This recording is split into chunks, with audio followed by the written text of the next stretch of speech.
You're listening to WVCW Sports Radio. With me in the studio is Jason Boleman. I'm Ben Malakoff. 2 days ago, VCU improved to 3-0, beating Bowling Green 72-61 in a very impressive victory. And there was quite a few standout players, but who really made their mark for you, Jason? I look at Corey Douglas because he was such a surprise start. Because Sean Mobley was a surprise scratch right before tip-off. He made a huge impact in the game, had 7 points, 9 total rebounds. We talked about it on air. He looked like he was flirting with a double-double, but got taken out late, so didn't really get there. But especially for a new guy for the team, I think he's a redshirt sophomore transfer, to have that kind of impact early on in this system is just huge, looking for later games in the season.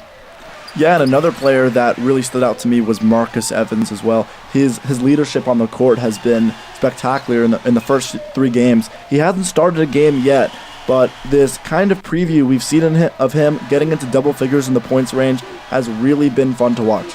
Right, he keeps getting more and more minutes as he rehabs from that injury. I also want to shout out Vince Williams real quick because he also had 12 points, which tied Marcus Evans for the lead in the game. So a lot of the new faces we didn't see on the floor last year for VCU really making a huge impact early on.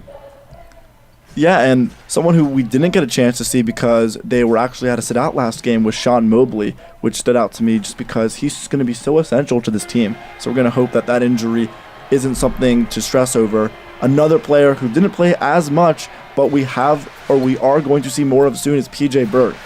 Bird's a freshman who Mike Rhodes really wants to put in those point guard situations a lot more, but hasn't had so much of an opportunity as of yet.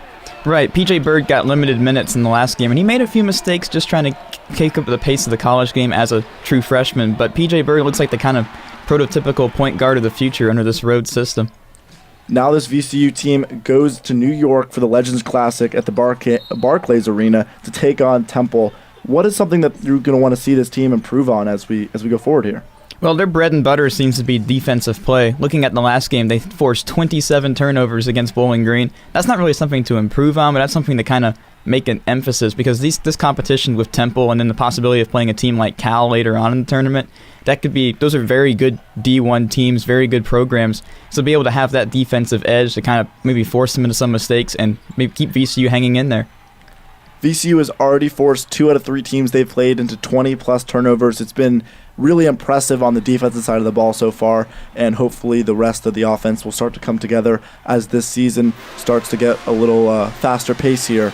VCU once again beating Bowling Green 72-61, 3-0 in the season. With Jason Boleman, I'm Ben Malakoff. Thank you for listening in.